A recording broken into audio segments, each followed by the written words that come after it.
Muy buenos días, hermanos, amigos. Es un gozo, como siempre, compartir con ustedes en esta oportunidad una vez más a través de este medio, a través de internet.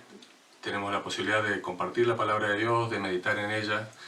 Y es, por supuesto, un privilegio hacerlo con la familia del Señor, con la familia en la fe. Nuestro deseo que todos ustedes que están siguiendo hoy este estudio en su casa también se encuentren bien, animados por nuestro Señor. Hoy vamos a estudiar, o vamos a continuar, mejor dicho, con nuestro estudio de tipo panorámico de la Biblia. Hemos en las últimas semanas estudiado los libros de Jeremías, de Lamentaciones, ambos, como vimos, atribuibles al profeta Jeremías, y hoy, siguiendo el orden simplemente del Antiguo Testamento, en la Biblia que tenemos, vamos a estudiar el libro de Ezequiel. Vamos a cubrir simplemente los aspectos más relevantes, un libro extenso, un libro desafiante, en algunos aspectos también difícil de leer, contiene muchas visiones, contiene profecías, parábolas, señales, símbolos. Podemos recordar, por ejemplo, el Valle de los Huesos Secos, o el corazón de piedra, el corazón de carne. Bueno, aspectos, elementos del libro que a veces son difíciles de interpretar. Pero antes ya de avanzar con el libro, vamos a comenzar con una oración. Padre nuestro que estás en los cielos, muchas gracias por el privilegio que tenemos de escudriñar tu palabra. Muchas gracias por el Espíritu Santo, que no solo nos consuela, nos anima, nos sostiene, sino también que nos permite meditar, entender, atesorar tu palabra. Pedimos, Señor, que en esta oportunidad, una vez más, nos hables, nos enseñes y que guíes mis palabras también para que podamos verdaderamente aprender lo que tú tienes para enseñarnos, en este caso a través del libro de Ezequiel. Oro por mis amigos y mis hermanos que están viendo y escuchando, para que también estés con ellos, obrando conforme a tu voluntad. En el nombre de nuestro Señor Jesús. Amén. Bien, el libro de Ezequiel. Ezequiel es uno de los 4 llamados profetas mayores. Profetas mayores no necesariamente porque sean más importantes que los otros profetas, sino fundamentalmente por la extensión de su obra del libro que tenemos registrado en la Biblia, junto con Isaías, Jeremías y Daniel. Ezequiel conforma este grupo, y luego tenemos los otros 12 profetas, cuyos libros también están en la Biblia, que son los denominados profetas menores. En cuanto al título, el libro de Ezequiel, tanto en los manuscritos de las versiones hebreas, las versiones griegas del Antiguo Testamento, así como en las traducciones modernas, simplemente hacen uso de quien entendemos es el autor y es el protagonista principal del libro junto con Dios. El protagonista es justamente el profeta Ezequiel. De hecho, esto lo podemos ver en el primer capítulo, versículo 3. Dice así la palabra del Señor: vino palabra de Jehová al sacerdote Ezequiel, hijo de Buzi, en la tierra de los caldeos, junto al río Quebar. Vino allí sobre él la mano de Jehová. También se menciona a Ezequiel una vez más en el libro, en el capítulo 24, versículo 24, donde dice que Ezequiel os será por señal todas las cosas que él hizo, haréis, etcétera, etcétera. Entonces, en general hay consenso de que Ezequiel es el autor de este libro. ¿Sí? Ahora, ¿qué sabemos de Ezequiel? El nombre significa fortalecido por Dios. Y esto, coincidentemente o no, está en línea con lo que es la experiencia misma del profeta, a quien Dios mismo fortaleció al encomendarle la tarea de hablarle a un pueblo de Israel reticente, reacio, resistente a la palabra de Dios. Podemos ver en Ezequiel 3, versículos 8 y 9, dice: he aquí, yo he hecho tu rostro fuerte contra los rostros de ellos, y tu frente fuerte contra sus frentes. Como diamante, más fuerte que pedernal he hecho tu frente. No temas, ni tengas miedo delante de ellos, porque son casa rebelde. De manera que en este caso su nombre coincide de alguna manera con su experiencia, fortalecido por Dios. ¿Qué sabemos de Ezequiel, como nos preguntábamos recién? Bueno, el nombre es mencionado solamente 2 veces en la Biblia, en estos versículos que les acabo de mencionar, capítulo 1, capítulo 24. No hay otra referencia a la persona Ezequiel. Ni en el mismo libro, o sea, no hay por nombre, ¿no? Y fuera de la Biblia tampoco. Lo que sabemos del profeta fundamentalmente lo sabemos a partir de lo que él mismo registra en su libro. Sin embargo, en contraposición con lo que es la persona de Ezequiel, hay 65 citas directas o indirectas en el libro del libro de Ezequiel en el resto de la Biblia, y llamativamente 48 de esas citas están en el libro de Apocalipsis, lo cual es un indicativo de que mucho del mensaje del profeta Ezequiel y del libro de Ezequiel tiene connotaciones escatológicas. De hecho, el libro forma parte de lo que se llama la literatura apocalíptica. Este grupo también forma parte del libro de Daniel, partes del libro de Daniel, partes del libro de Zacarías y el libro de Apocalipsis. Y se caracteriza este género por visiones normalmente llenas de imágenes asociadas con múltiples poderes de Dios, ¿sí? Con mucha simbología, muchas visiones y demás. Ahora, queremos aprender un poquito de Ezequiel. Como hemos dicho, fundamentalmente conocemos de Ezequiel a través de lo que el mismo libro registra, de lo que él mismo cuenta sobre él. Entonces vamos a ir leyendo algunos pasajes. Los primeros 3 versículos en particular nos dicen lo siguiente: aconteció en el año 30, en el mes cuarto, a los 5 días del mes, que estando yo en medio de los cautivos junto al río Quebar, los cielos se abrieron y vi visiones de Dios. En el 5.º año de la deportación del rey Joaquín, a los 5 días del mes, vino palabra de Jehová al sacerdote Ezequiel, hijo de Buzi, en la tierra de los caldeos, junto al río Quebar. Vino allí sobre él la mano de Jehová.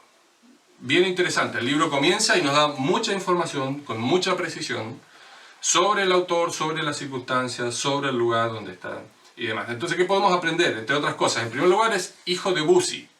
Hijo de Buzi. Y la verdad que no sabemos mucho de Buzi. Esta es la única vez que se menciona a Buzi en la Biblia, el padre de Ezequiel. Sí nos dice aquí el mismo Ezequiel que él era sacerdote. Y esto no es un detalle menor. El versículo 3 del capítulo 1 nos hace saber eso. Y esto ubica a Ezequiel dentro de un grupo particular, junto con Jeremías y Zacarías, quienes fueron los únicos sacerdotes y profetas al mismo tiempo.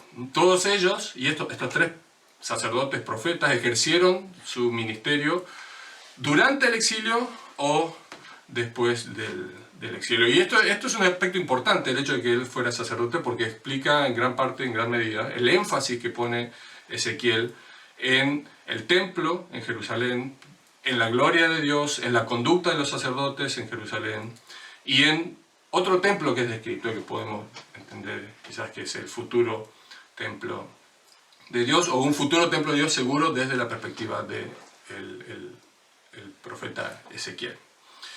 En cuanto a la edad, el versículo 1 mismo hace referencia a un año, dice año 30. Año 30. Bueno, si bien no hay acuerdo absoluto sobre el tema, la mayoría de los eruditos coinciden en que este número, esta referencia, es a la edad de Ezequiel al momento del comienzo de su ministerio, es decir, al momento en que tiene esta visión a orilla del río Quebar. Si esto es así, entonces lo que podemos ver es que Ezequiel fue comisionado como profeta a la edad en que los sacerdotes califican para entrar en el ministerio, y hay varios comentaristas que destacan esto, por el hecho de que, como vamos a ver, Ezequiel está en la cautividad, está en Babilonia, y él al mismo tiempo es sacerdote. Probablemente él se había preparado para servir en el templo. Ese servicio oficialmente quedaba marcado, según vemos en Números 4:13, a partir de los 30 años.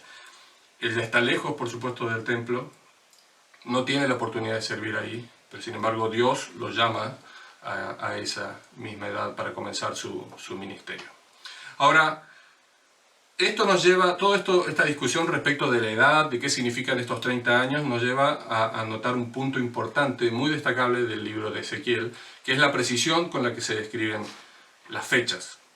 El libro de Ezequiel es el libro profético que más fechas registra, y de hecho hay 14 acontecimientos fechados en el libro.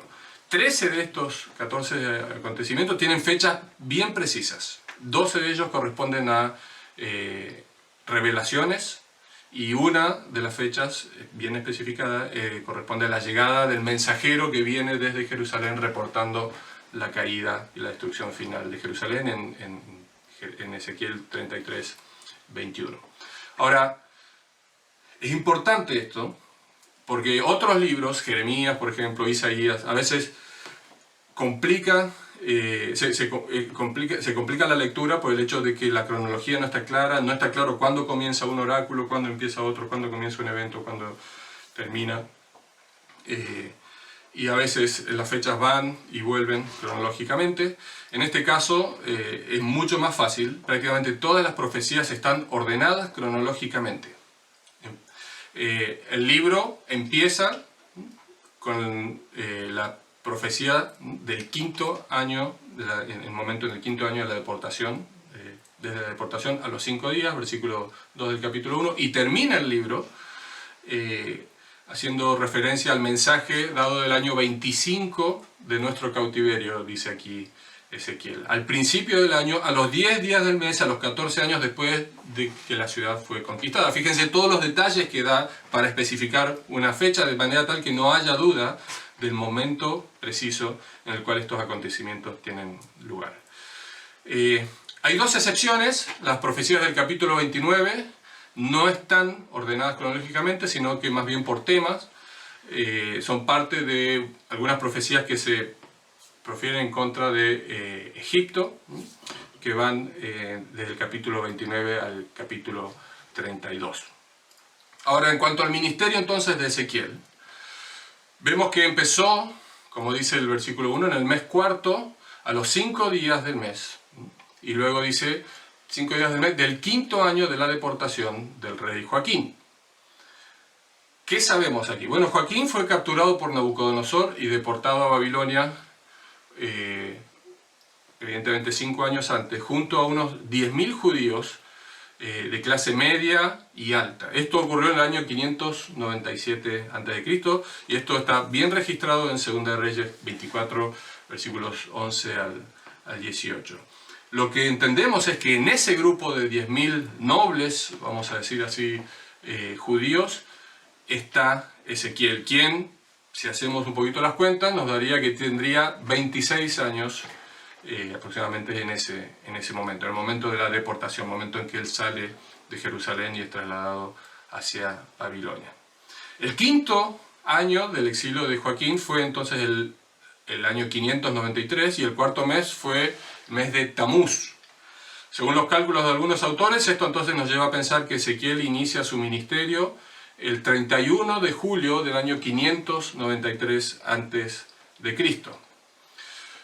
La última profecía fechada de Ezequiel, por otro lado, ese sería el comienzo del ministerio. La última profecía fechada está en el versículo 29, en el capítulo 29, versículo 17, y es una profecía que tuvo lugar el año 27, en el mes primero, el día primero del mes. Esto es, estamos hablando entre el mes de marzo o abril del año 571 a.C.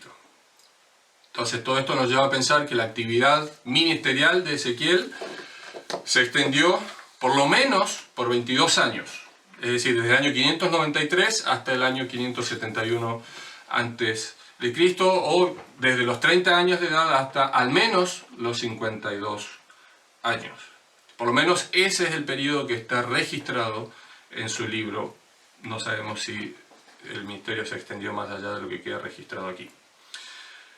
Esto lo hace, de estas fechas y esta ubicación temporal, cronológica del ministerio de Ezequiel, lo hace contemporáneo a Ezequiel de Jeremías, quien era 20 años mayor y había empezado con su ministerio varios años antes, y también contemporáneo de Daniel, quien era de la misma edad que Jeremías, pero que estaba en Babilonia, también cumpliendo un rol profético y un ministerio un poco diferente al de Ezequiel. Daniel, de hecho, es mencionado en el libro de Ezequiel, en los capítulos 14, versículos 14 y 20, y en el capítulo 28, versículo 3, haciendo mención de Daniel como una persona que era bien conocida, incluso por su sabiduría. ¿Dónde ocurre o dónde tienen lugar los hechos relatados en el libro de Ezequiel? Bueno, el llamado, como hemos visto, tiene lugar en, como dice el versículo 2 del capítulo 1, la tierra de los caldeos. Esto es lo que conocemos como Babilonia, actualmente Irak, la zona de Bagdad. Su ministerio tuvo lugar en particular en un lugar aquí mencionado en el capítulo 3, versículo 15, un lugar llamado Tel Aviv. Tel Aviv, dice, en la cuenca del río Quebar, que, ojo, esto no es la misma ciudad Tel Aviv moderna, actual. Esta ciudad, sí, por la referencia que tenemos aquí, estaba entonces al lado de este río, que en realidad es un canal de irrigación que se había derivado del río Éufrates para proveer de agua a toda la actividad agrícola de esa parte de la Mesopotamia. Entonces, él está básicamente sobre el río, a orillas del río, cuando tiene lugar gran parte, podemos entender, de lo que aquí se menciona en el libro. No sabemos la ubicación exacta, pero de Tel Aviv, pero es probable, por lo que se entiende, de que este lugar o este pueblo correspondiera a un asentamiento de judíos exiliados a unos pocos kilómetros al sureste de Babilonia. Allí podemos también ver por el capítulo 3, versículo 24, y por el capítulo 8, versículo 29, Ezequiel tenía una casa. ¿Sí? Es decir, estaba asentado en ese lugar. También nos aporta un poquito de información en ese sentido. También podemos ver en el libro que Ezequiel estaba casado.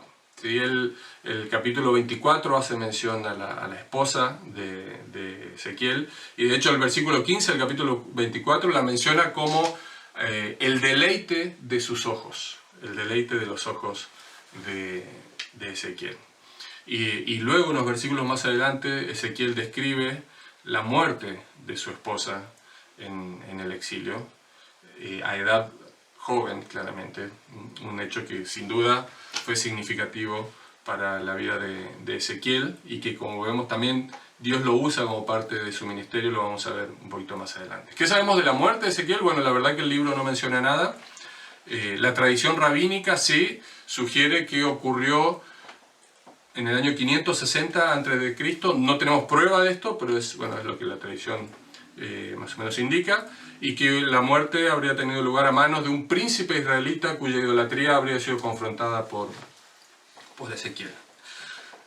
Sí, hoy hay cerca de Bagdad, en Irak, una tumba que se cree es la que corresponde al profeta Ezequiel. De hecho, por muchos años los judíos han viajado hasta ese lugar como para honrar de alguna manera la memoria del profeta, en los momentos en que podían hacerlo. Actualmente esto no es tan común. Avanzamos. ¿Qué podemos saber acerca de la fecha de escritura del libro? ¿Sí? Nos queda claro la fecha de los eventos relatados. No tenemos tanta información respecto de cuándo se escribió este manuscrito. Hay quienes sostienen que el manuscrito se escribió hacia el final del ministerio de Ezequiel.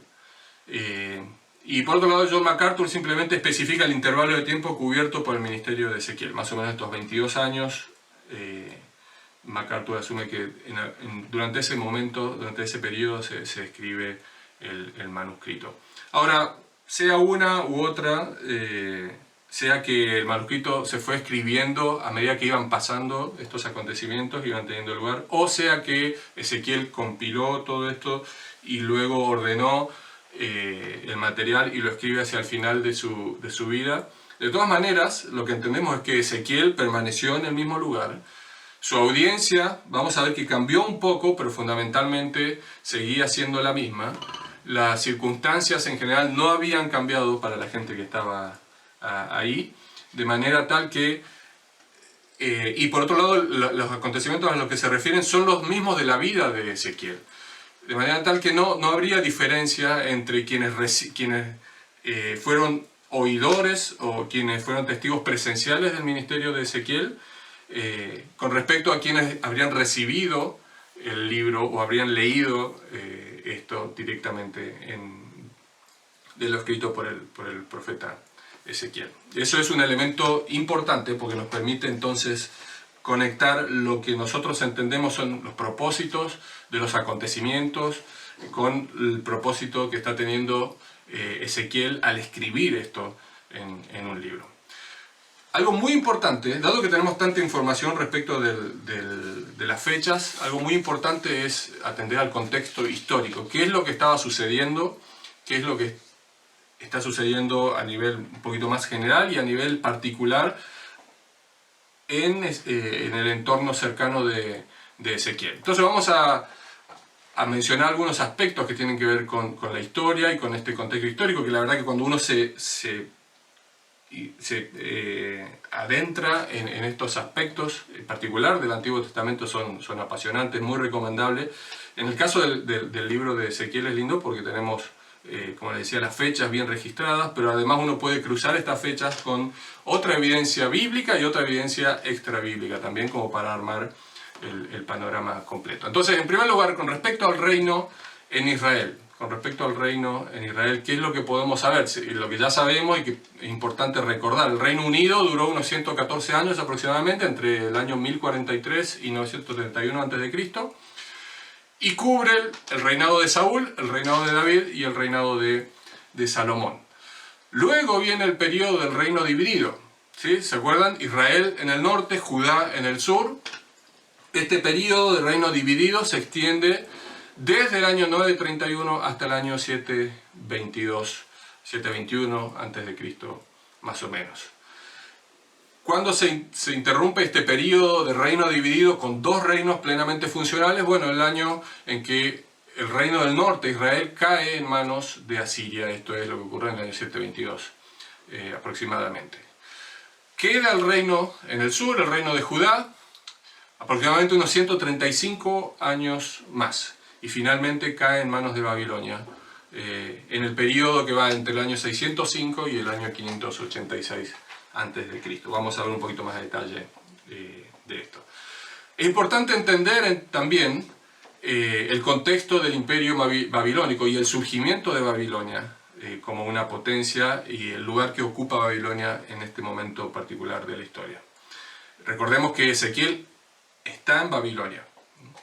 El poder militar de Asiria, que había conquistado al reino del norte, que había sido el principal imperio global, venía en declive y se derrumba prácticamente a partir de la muerte de Asurbanipal en el año 625 a.C. La capital, Nínive, fue destruida en el año 612 a.C. por el ataque conjunto entre los babilonios y los medos. ¿Sí? Aquí el rey de Babilonia es Nabopolassar, un rey muy importante que fue en gran parte artífice de este surgimiento de Babilonia como potencia global. Esta caída, recordemos, de Nínive, Nínive es la capital de Asiria, del imperio asirio, es bien profetizada en detalle por el profeta Nahum en la escritura. Babilonia finalmente termina aplastando a Asiria en el periodo entre el 612 y el 605, y juntamente con ello registra una victoria muy importante en contra del faraón Necao, faraón de Egipto, en el año 605 a.C. Esto es lo que se conoce como la batalla de Carquemis. Un momento en el que ya, a partir de ese momento, Babilonia queda como potencia global indiscutible en el mundo. En cuanto al contexto político y religioso en Judea, ¿qué podemos decir? Esto es bien importante porque nos ayuda a entender cómo pensaba, en qué creía la gente, cuál era el trasfondo espiritual, vamos a decir, religioso de los exiliados, de este grupo del cual Ezequiel es parte. El rey Josías, ¿recuerdan?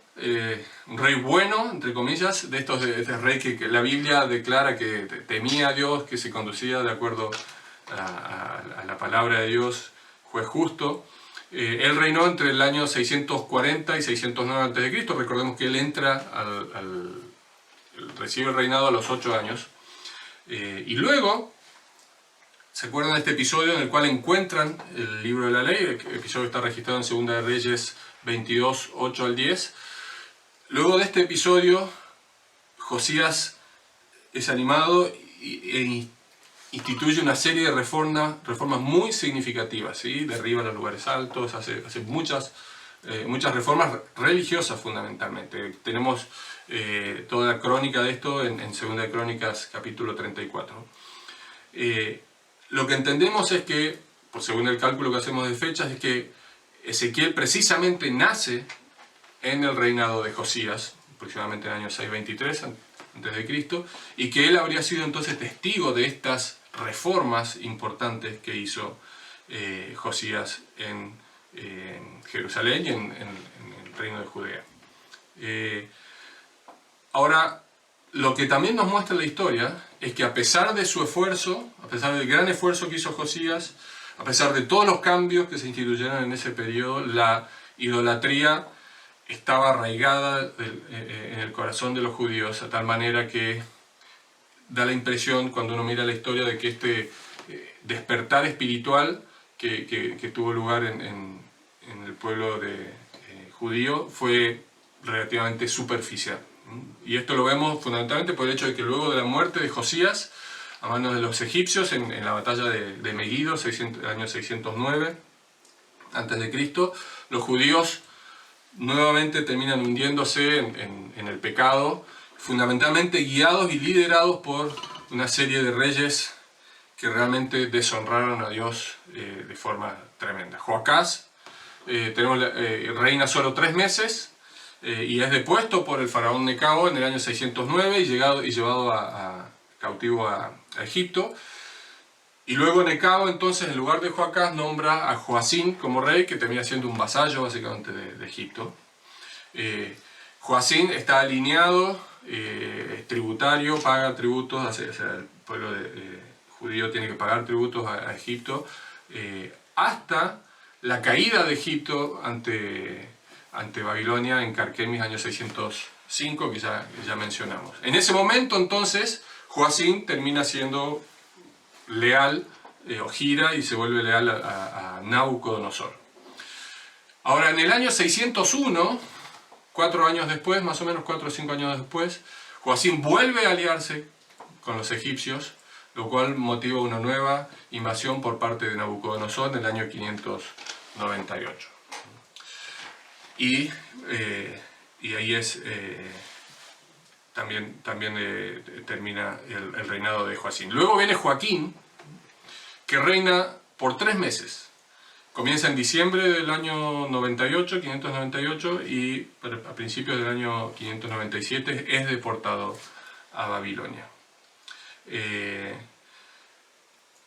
Ahora, luego le sigue el rey, perdón, aquí que perdí bueno, Sedequías, perdón, exactamente, me faltaba el nombre. Luego sigue Sedequías, entonces, nombrado por Nabucodonosor, quien fue fiel de alguna manera a Babilonia por un tiempo, pero luego de unos 5 años se rebela contra Babilonia, una vez más un rey judío rebelándose en contra del imperio, lo cual motiva la ya última invasión y destrucción final de Jerusalén hacia el año 586. Ahora, lo más importante es destacar que todos estos reyes hicieron lo malo delante de Dios, ¿sí? Todos los que siguieron a Josías. Ellos rechazaron sistemáticamente las advertencias que Dios enviaba a través de los profetas, en particular los profetas Jeremías y el profeta Ezequiel, que estaban bien activos durante este periodo y que eran muy explícitos respecto al castigo de Dios que vendría si ellos no se arrepentían, no cambiaban, no se volvían de la idolatría. Ahora, finalmente, el contexto bien cercano a lo que está sucediendo aquí es la conquista de Jerusalén y el exilio de los judíos, la cual tiene lugar en 3 etapas. ¿Sí? La primera es el año 605, ¿sí? Babilonia bajo Nabucodonosor, como ya dijimos, comienza la conquista de Jerusalén. Y ahí es cuando se da comienzo a lo que se conoce el cautiverio de 70 años, con la deportación de varios jóvenes bien sobresalientes, y también se llevan algunas de las riquezas, algunos de los elementos del templo. Entre estos jóvenes está Daniel. Esto lo tenemos registrado en Daniel capítulo 1, versículo 2. La segunda etapa, la segunda ola de deportación tiene lugar en diciembre de 598, después de una rebelión de Jerusalén. Perdón, en diciembre de 598 hay esta rebelión a la cual ya hicimos referencia. Nabucodonosor vuelve a sitiar la ciudad. El 16 de marzo de 597 toma posesión de ella, y ahí entonces cuando ya lleva cautivo al rey Joaquín y a un grupo de 10.000 personas que, como ya mencionamos, incluye a Ezequiel. Entre este grupo es importante, cuando uno ve el detalle en 2 Reyes 24, 11 al 18, se menciona que hay los mejores militares, los más nobles servidores del palacio, artesanos. Estamos hablando entonces de la gente más educada, la gente de mejor poder adquisitivo de Jerusalén, y por supuesto se entiende que esta gente fue incorporada luego al trabajo en Babilonia, no necesariamente trabajo forzado, ellos parecen tener una situación bastante o relativamente cómoda en Babilonia, y probablemente eso está asociado al tipo de habilidades, de recursos, de conocimientos que ellos tenían. El grupo que queda, en cambio, en Jerusalén es el grupo más pobre. La Biblia lo declara efectivamente de esa manera. Y finalmente, después de un sitio de unos 3 años, que va entre el año 588 y 586 a.C., Nabucodonosor ya destruye definitivamente la ciudad, el templo y el reino, matando y deportando al resto de los habitantes en grandes cantidades. La destrucción final de Jerusalén y la conquista de Judá que incluye la tercera deportación, ocurre entre julio y agosto del año 586, momento en el cual el profeta Ezequiel ya lleva varios años de ministerio, 6 años aproximadamente, o 7 de ministerio. Ahora, yendo hacia el contenido del libro, para entender mejor a quién se está dirigiendo el profeta y cuál es el mensaje, cuál es el propósito, qué es lo que él quiere transmitir, y juntamente con eso conectarlo con la forma en que lo hizo. Vamos a ver que todo esto está muy relacionado, y es importante entender todo esto para poder de alguna manera apreciar las distintas experiencias del profeta, que en algunos casos nos podrían parecer muy aparatosas, llamativas. Hay gente que piensa que el profeta estaba loco, que era un maníaco, por las cosas que hacía, pero claramente en el contexto las cosas tienen mucho más sentido. La audiencia, el mensaje, el método cambian radicalmente a partir de este evento que mencionamos, que es la destrucción de Jerusalén en el año 586. De manera que podemos pensar en el libro como en 3 partes. En primer lugar, antes de la destrucción de Jerusalén. Luego hay como un periodo intermedio en el libro, una porción intermedia, y luego viene una porción final que es ya posterior a la destrucción de Jerusalén. La primera parte del libro, los primeros 24 capítulos, fundamentalmente están relatados en los primeros 24, perdón, la primera parte del libro es justamente la mitad del libro con 24 capítulos y tiene que ver con la condenación de Judá. La condenación de Judá. Esto va desde el año 593 al 586, 87 más o menos. ¿Cuál es la audiencia? ¿A quién se está dirigiendo Ezequiel? Bueno, fundamentalmente a la comunidad judía que está en el exilio, los que están con él, probablemente los que están en Tel Aviv, los que están en Babilonia, y también uno entiende que él se está dirigiendo a los que están en Jerusalén, la comunidad judía que todavía no ha sido deportada y que todavía tiene la posibilidad de arrepentirse, de reflexionar respecto de lo que Dios les está diciendo. En el año 593, cuando Ezequiel comienza su ministerio, como ya mencionamos, este grupo no parece ser muy grande, aproximadamente es unas 10.000 personas, ¿sí? De buena posición económica, educadas, que aquí destaca MacArthur. Ellos vivieron más como colonos que como cautivos en Babilonia. Ellos tenían permiso para cultivar porciones de tierra bajo condiciones muy favorables, o favorables relativamente, en comparación con lo que uno piensa el cautiverio y lo compara con lo que fue el grupo de Israel que fue a Siria, y eso fue algo completamente distinto. Aquí realmente la gente, especialmente esta segunda camada de gente más educada y pudiente, aparentemente tuvo la posibilidad de instalarse, sentirse relativamente a gusto de alguna manera. Y eso también era parte de obedecer.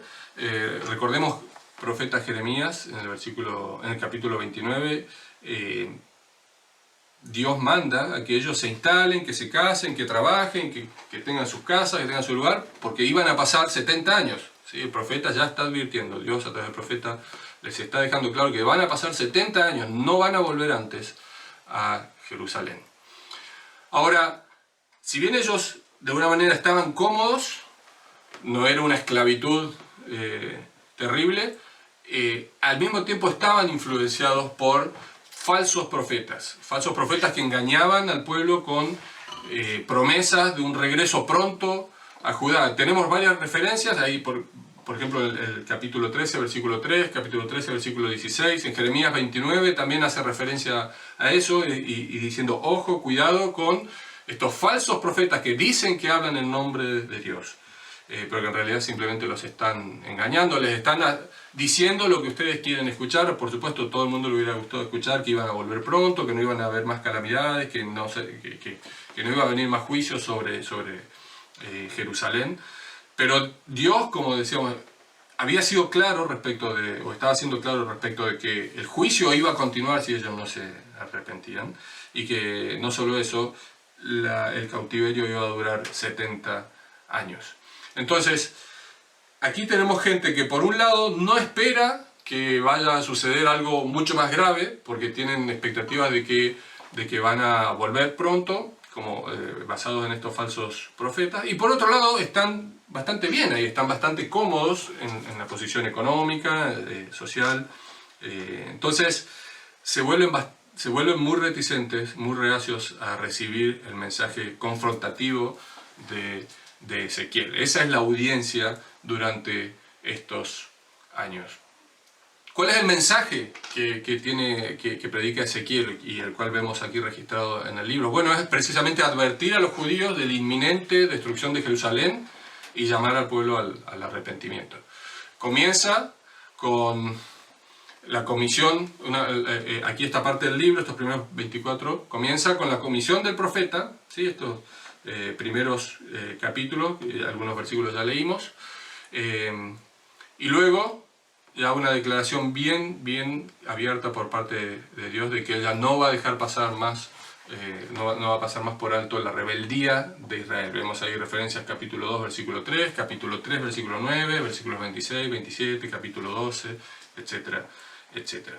Dios no va a seguir tolerando indefinidamente la rebeldía constante y cada vez mayor de Israel. Y ese era el mensaje fundamentalmente de Ezequiel, ¿sí? Un llamado al arrepentimiento y una advertencia muy seria. También tenemos aquí referencias al hecho de que la gloria de Dios deja el templo y deja la ciudad de Jerusalén, ¿sí? Como una representación gráfica de que Dios no apoyaba la actitud, el camino que estaba siguiendo el pueblo judío. Y el asunto principal que se denuncia aquí es la idolatría. El capítulo 16 es muy, muy gráfico en la manera en que denuncia la idolatría.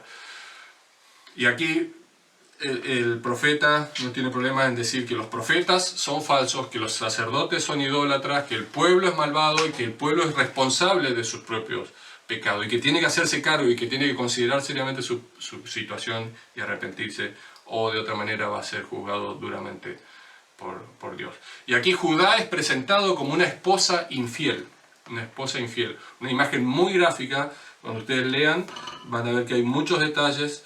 Y bueno, sin duda Dios en su soberanía y en su creatividad también usa esta imagen para ilustrar lo que estaba haciendo el pueblo judío con Dios.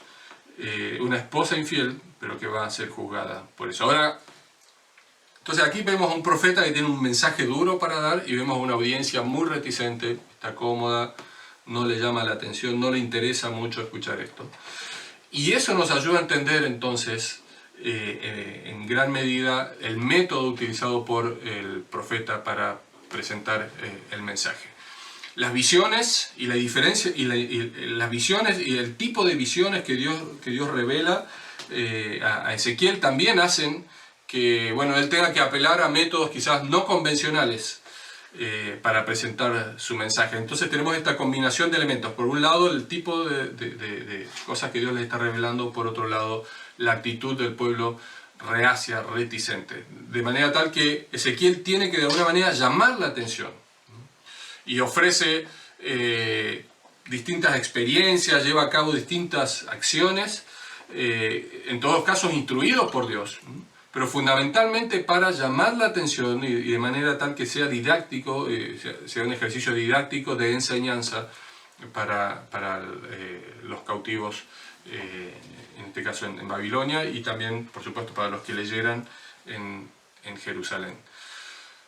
El punto aquí es, de alguna manera, despertar la necesidad espiritual de la audiencia, que es, en definitiva, lo que cualquier persona que expone la palabra de Dios, cualquiera de nosotros, en el momento que va a hablar con una persona que o bien no es creyente, o bien es creyente, pero está viviendo en pecado, o está alejándose de las cosas del Señor, o está descuidando su vida espiritual, su relación con Dios, dejando que el pecado entre en su vida. Bueno, esa es de alguna manera nuestra tarea. ¿Cómo hacer para llegar con la palabra de Dios y hacer que la palabra de Dios sea relevante? Bueno, esta tarea, por supuesto, es una tarea que suena desafiante y en realidad es mucho más difícil de lo que suena, porque es algo que solo Dios puede hacer en última instancia. Entonces aquí vemos a Ezequiel también como un ejemplo de una persona que fue un instrumento en las manos de Dios, porque Dios le dijo que lo haga de esa manera, porque estaba en un contexto muy particular, porque tenía un mensaje particular que transmitir.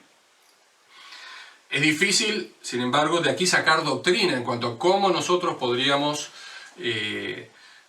presentar el Evangelio, si vamos a copiar exactamente las cosas que hizo Ezequiel, o cómo lo vamos a adaptar, cómo hacemos nosotros hoy para hacer que el mensaje nuestro sea relevante. Recordemos que nosotros en última instancia vamos a llevar el mensaje a las personas, pero es Dios quien va a hacer que esas palabras lleguen al corazón, quebranten el corazón de las personas. Solo algunos ejemplos de todo este tipo de cosas que estamos mencionando como no convencionales. Por un lado tenemos visiones extensas y extrañas que se cuentan en los primeros 3 capítulos en particular. Un remolino, criaturas celestiales, un rollo comestible, y también el mismo llamamiento de Ezequiel al ministerio es como bastante extraordinario en comparación con otros.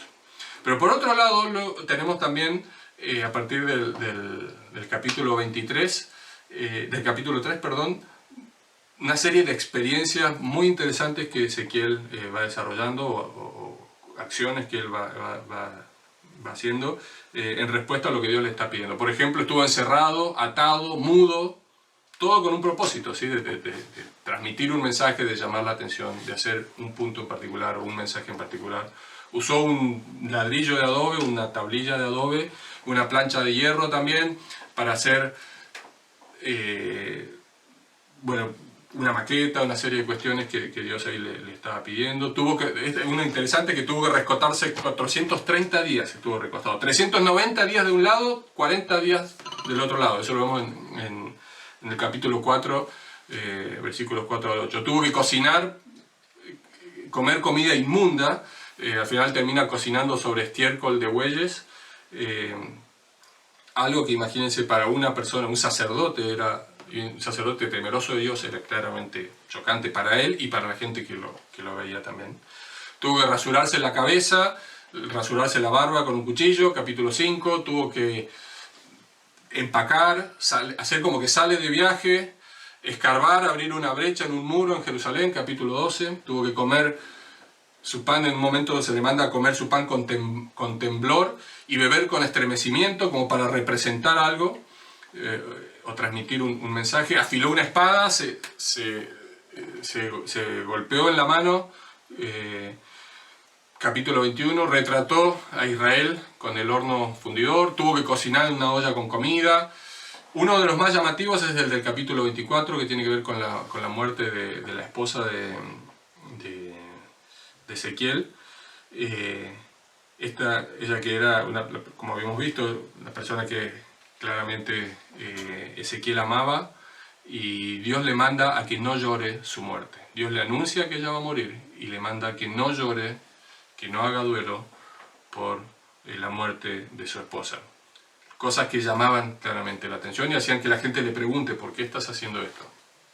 Estuvo mudo también por un tiempo, y luego en el capítulo 37 vemos que une una experiencia, un evento en el cual él une dos palos y se vuelven uno solo. ¿Sí? Entonces, métodos no convencionales de presentar un mensaje muy confrontativo de arrepentimiento a una audiencia reticente, que realmente no estaba interesada en escuchar el mensaje que Dios tenía para ellos en ese momento.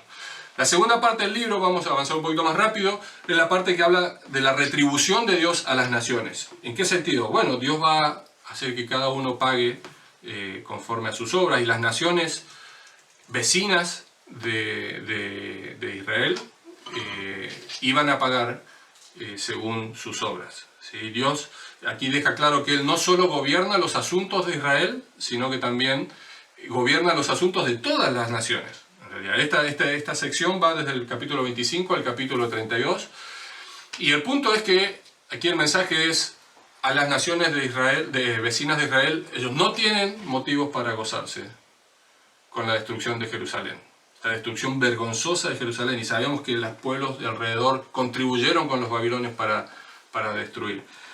Pero aquí la advertencia es: ojo, ustedes no tienen nada de qué gloriarse, también van a sufrir destrucción por parte de Babilonia, que va a ser en última instancia el juicio de Dios. Este mensaje, sin duda, también, ya luego de la ejecución, luego de la destrucción de Jerusalén, termina siendo de ánimo, ¿sí? Saber que cada uno va a pagar, y aún los que hicieron mal contra Judá van a ser severamente castigados también.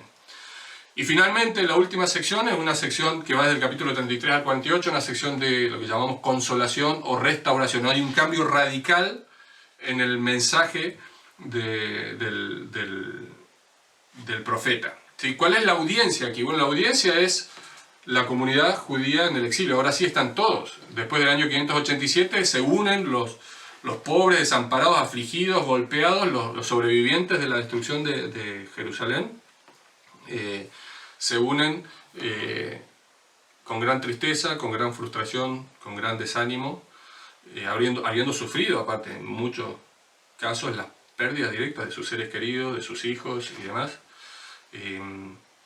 Los relatos, cuando ustedes ven en Jeremías, hay descripciones muy, muy claras sobre, y bueno, en otras partes de la Biblia también, sobre cómo fue estos 3 años en los cuales Jerusalén estuvo sitiada, y luego la destrucción, la violencia que sufrieron. Bueno, claramente esta generación estaba golpeada. los que estaban viniendo. Y los que estaban ya, estos primeros 10.000 más o menos, que ya venían siendo receptores del mensaje de Ezequiel, que estaban más cómodos, sin duda también estaban golpeados, porque ellos no esperaban que esto iba a suceder. Y ahora sí perdían toda referencia respecto de, bueno, cuál es su lugar en el mundo, dónde van a volver alguna vez. ¿Va a volver alguna vez Israel a hacer algo parecido a lo que era antes? ¿Qué pasó con el templo? Gran tristeza, gran frustración, pero todavía faltan 50 años para volver a Jerusalén. Y aquí entonces se corre otra vez el riesgo, por un lado del desánimo, por otro lado de ya olvidarse completamente de su identidad y no volver más.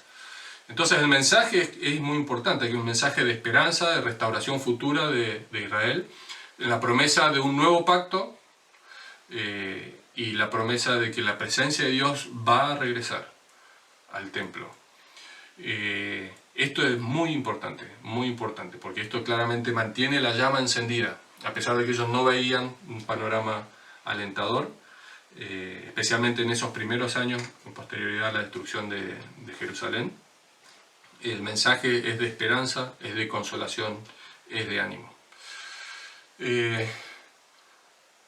Ahora, aquí hay episodios, por ejemplo, como la mención del Valle de los Huesos Secos, ¿se acuerdan? En el que se hace mención explícita de que Israel va a ser vivificado. Ezequiel, después 14 años después de la destrucción, vuelve de alguna manera en una visión a la ciudad santa, vuelve a Jerusalén y se dan los detalles ahí en una visión muy espectacular de la futura ciudad, del templo, cómo va a ser reconstruido y finalmente los detalles del regreso de la gloria de Dios. Todo esto lo tenemos en los capítulos que van desde el 40 al 48. Ahora vamos avanzando ya, resaltar algunos temas o doctrinas claves en el libro de Ezequiel. En primer lugar, destacaría la gloria de Dios, ¿sí? La gloria de Dios, tema clave. El libro comienza con una descripción impresionante valga la redundancia, es indescriptible la visión que tiene Ezequiel de la gloria de Dios, y termina con una visión similar de la gloria de Dios. El libro abre y cierra con ese tema. Ahora, estas visiones extraordinarias de Dios y de su gloria destacan, por un lado, la diferencia absoluta entre un Dios trascendente, un Dios grande, un Dios glorioso, perfecto, santo, y el hombre. Y aún el mensajero Ezequiel es destacado como una persona simple, se lo llama hijo de hombre. Hijo de hombre, y ojo, no confundir esta expresión hijo de hombre con la de hijo del hombre que se le daba a Jesús. Aquí la referencia es simplemente a un simple mortal.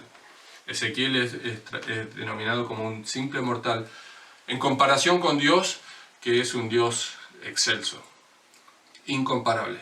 Y por otro lado, la visión de la gloria de Dios alimenta esta idea y refuerza esta idea de que Dios es poderoso y Dios es soberano y es capaz de hacer lo que Él quiere, cuando lo quiere hacer, cómo lo quiere hacer. Él es el quien determina, Él es el que hace las cosas. Y eso es de ánimo, porque en este momento ellos necesitaban también entender, en particular después de la destrucción de Israel, de Jerusalén, que Dios estaba en control de todas las cosas. La gloria de Dios también, hay una secuencia tiene que ver con la cronología en que se da. En primer lugar, la gloria de Dios desciende, recuerdan, sobre el templo de Salomón, el primer templo en Jerusalén, este glorioso templo de Salomón. Tenemos cuando es la consagración, en 2 de Crónicas 5, versículos 13 y 14, tenemos el descenso de la gloria de Dios ahí en medio de ellos, en ese lugar. Pero ahora, a medida que va avanzando el ministerio profético de Ezequiel, Ezequiel les muestra a través de sus mensajes, Dios les muestra a través de los mensajes que da Ezequiel, de que la gloria de Dios se estaba retirando.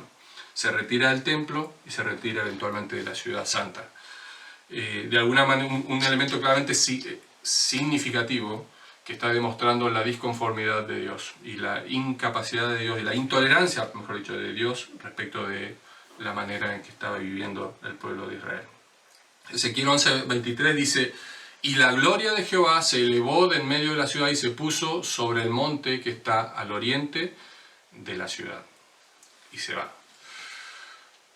En este caso lo que vemos es también el cumplimiento de una promesa de Dios. ¿Sí? Recuerden, en el mismo episodio, cuando es la consagración del templo de Salomón, Dios advierte seriamente a Salomón y a todo Israel, en 2 Crónicas 7, 19, 22, que si ellos no hacen las cosas bien, si ellos no se comportan, si ellos no siguen a Dios de la manera en que Dios quiere que lo sigan, Dios los va a dejar. Leo estos pasajes, dice: mas si vosotros os volviereis y dejareis mis estatutos y mandamientos, estoy leyendo 2 Crónicas 7, 19, y dejareis mis estatutos y mandamientos que he puesto delante de vosotros, y fuereis y sirviereis a dioses ajenos y los adorareis, yo os arrancaré de mi tierra que os he dado, y esta casa que he santificado a mi nombre, yo la arrojaré de mi presencia y la pondré por burla y escarnio de todos los pueblos. Y esta casa que es tan excelsa será espanto a todo el que pasare y dirá: ¿por qué ha hecho así Jehová a esta tierra y a esta casa? Y se responderá: por cuanto dejaron a Jehová Dios de sus padres, que los sacó de la tierra de Egipto, y han abrazado a dioses ajenos y los adoraron y sirvieron, y por eso Él ha traído todo este mal sobre ellos. De manera que vemos aquí entonces de alguna manera esta profecía, esta promesa de parte de Dios, profecía, respecto de qué es lo que sucedería con la gloria de Dios en el templo si es que el pueblo se apartaba. Eso es efectivamente lo que terminó sucediendo. Ahora, al final del libro, Ezequiel ve regresar la gloria de Dios. Dios va a ser fiel. Luego de purificar a su pueblo, Él regresará, Él les restaurará, Él les dará un nuevo templo. Ezequiel 43, 1 al 5 dice: me llevó luego a la puerta que mira hacia el oriente, y aquí la gloria de Dios que venía del oriente, y su sonido era como del sonido de muchas aguas, y la tierra resplandecía a causa de su gloria. Y el aspecto de lo que vi era como una visión, como aquella visión que vi cuando vine para destruir la ciudad. Y las visiones eran como la visión que vi junto al río Quebar, y me postré sobre mi rostro, y la gloria de Jehová entró en la casa por la vía de la puerta que daba al oriente, y me alzó el espíritu y me llevó al atrio interior, y he aquí que la gloria de Jehová llenó la casa. ¿Sí? Entonces esta promesa respecto de la presencia, de la gloria de Dios presencialmente en el templo, luego alejándose y luego volviendo, sin duda hace también referencia a la fidelidad de Dios para con su pueblo y para con sus propias promesas. El segundo elemento importante que vemos y que está muy marcado en el libro es la soberanía de Dios. Desde el comienzo queda claro que Dios es soberano. Dios es el que está a cargo de cada detalle. Él es el que se revela, Él es el que habla, Él es quien determina, Él es quien juzga, Él es quien restaura. Este Dios soberano, de hecho, quiere ser conocido, y eso queda claro en el libro, y quiere ser reconocido como un Dios soberano. La expresión "y conocerán que yo soy Jehová", o sus equivalentes, aparece 65 veces en el libro, como diciendo, de alguna manera, Dios va a hacer algo, va a permitir algo, algo va a suceder, y conocerán que yo soy Jehová, ¿sí? Dando a entender que Él está a cargo, Él está detrás de todo lo que sucede. Para los judíos, como hemos dicho, era clave entender que la destrucción de Jerusalén no se debió a la incapacidad de Dios, o a falta de poder de Dios, o a falta de interés, o a falta de amor de Dios, sino que todo lo contrario, se sucedió por la propia mano, voluntad y determinación de Dios. Esta es la misma soberanía que garantiza ahora al pueblo de Israel que Él va a actuar para restaurar a su pueblo. En tercer lugar, otro elemento que vemos es la responsabilidad individual. La responsabilidad individual. Tanto Jeremías como Ezequiel en esto coinciden, y de hecho citan frases o proverbios muy parecidos. En Ezequiel 18, 1 al 4, se hace referencia a una frase que se había vuelto evidentemente popular, y que de alguna manera Ezequiel, así como Jeremías, están refutando al pueblo.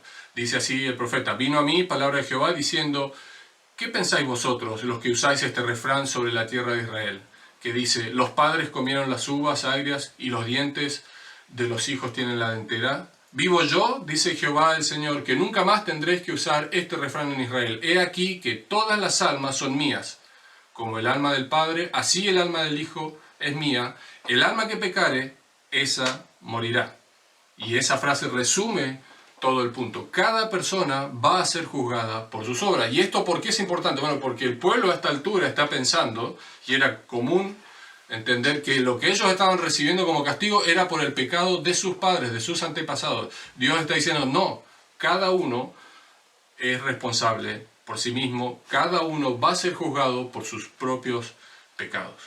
Y llegamos entonces ya al final, a modo de conclusión, resaltar algunos aportes, conceptos, episodios notables y también preguntas que surgen al leer Ezequiel. En primer lugar, la contribución de Ezequiel a la literatura apocalíptica. Además de ser citado frecuentemente en el Nuevo Testamento, como ya hemos mencionado, Ezequiel contribuye o parece influenciar sobre la profecía apocalíptica después pronunciada por Daniel, apenas unos años después, y también por Zacarías. En segundo lugar, una pregunta: ¿es el templo mencionado en los capítulos 40 al 46 real? ¿La gloria de Dios va a venir sobre un templo físico construido en Jerusalén?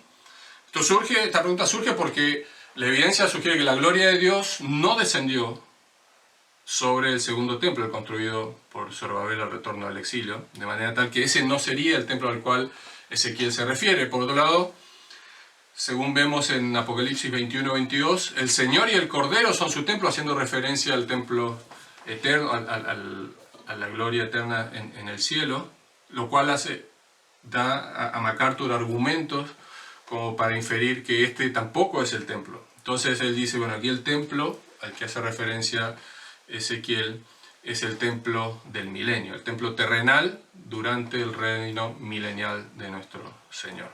En tercer lugar, la mención del valle de los huesos secos y el énfasis que pone Ezequiel en la palabra de Dios. Este pasaje en Ezequiel 37, muy conocido, que se refiere al restablecimiento de Israel como una nación única. Ezequiel 37:11 dice, me dijo luego, hijo de hombre, todos estos huesos son la casa de Israel. La interpretación ahí es clara. He aquí, ellos dicen, nuestros huesos se secaron y pereció nuestra esperanza y somos del todo destruidos. Ahora, lo que es interesante cuando uno avanza en el relato es ver el poder con el cual obra solo pronunciar las palabras de Dios por parte del profeta Ezequiel. El milagro que se opera con la predicación de la palabra. La expresión, de hecho, la palabra de Jehová, y así dice el Señor, en el libro de Ezequiel aparece 271 veces, lo cual nos muestra que no es solo ese pasaje del Valle de los Huesos Secos que enfatiza en el poder de la palabra de Dios para dar vida a las personas, sino que todo el libro enfatiza el rol que tiene la palabra de Dios. En cuarto lugar, la descripción bíblica que se hace del pecado de idolatría en el capítulo 16, como ya hemos mencionado. Un pasaje muy gráfico, les animo a leerlo también. De una manera muy impresionante, el profeta describe y relata cómo esta relación entre Israel y Dios se puede describir de otras maneras, en particular como una mujer fornicaria y adúltera. Y es un pasaje bien importante y emblemático, porque fundamentalmente pone el énfasis en el pecado de idolatría. El pecado de idolatría, lo cual también, por supuesto, nos hace pensar a nosotros, cómo está nuestro corazón. Nosotros hoy probablemente no vamos a ir a adorar ídolos externos, físicos, pero ¿cómo está nuestro corazón? ¿Detrás de qué se está yendo nuestro corazón? Y finalmente, para terminar, el nuevo pacto.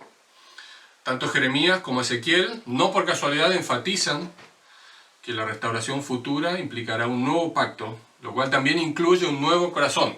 Leo Ezequiel 36, 24, dice, y yo os tomaré de las naciones, y os recogeré de todas las tierras, y os traeré a vuestro país. Esparciré sobre vosotros agua limpia, y seréis limpiados de todas vuestras inmundicias, y de todos vuestros ídolos os limpiaré. Os daré corazón nuevo, y pondré espíritu nuevo dentro de vosotros, y quitaré de vuestra carne el corazón de piedra, y os daré un corazón de carne. Y pondré dentro de vosotros mi espíritu, y haré que andéis en mis estatutos, y guardéis mis preceptos, y los pongáis por obra. Evidentemente, la historia de desobediencia, de vuelta, volviendo al contexto en el cual Ezequiel está hablando y escribiendo estas cosas. Una historia de desobediencia reiterada, más también sin duda colabora con esta idea la experiencia de Josías y los años posteriores al reinado de Josías. Josías, que luego de tantas reformas y tanto énfasis, un afecto profundo por las cosas del Señor, tuvieron un efecto muy simple, muy superficial, no muy duradero. Esa experiencia, sin duda, en el profeta, dejan claro que el cambio que el pueblo necesitaba era un cambio del corazón, que se iba a manifestar luego externamente. No un cambio externo para forjar el corazón, sino lo opuesto. Es necesario un nuevo corazón, es necesaria la obra del Espíritu Santo para transformar la vida de las personas. En conclusión, agradecemos al Señor por esta porción de su palabra, les animo a leerlo. Agradecemos al Señor por ese Espíritu Santo que hoy obra en nuestros corazones. Agradecemos al Señor por esa palabra viva que transforma nuestra vida, que nos da vida. Agradecemos al Señor por el Cordero de Dios que pagó por nuestras rebeliones. Enfrentó Él la ira que nos correspondía a nosotros, nos dio juntamente vida con Él. Y ese Cordero de Dios cuya gloria anhelamos ver. Que el Señor nos bendiga, hermanos.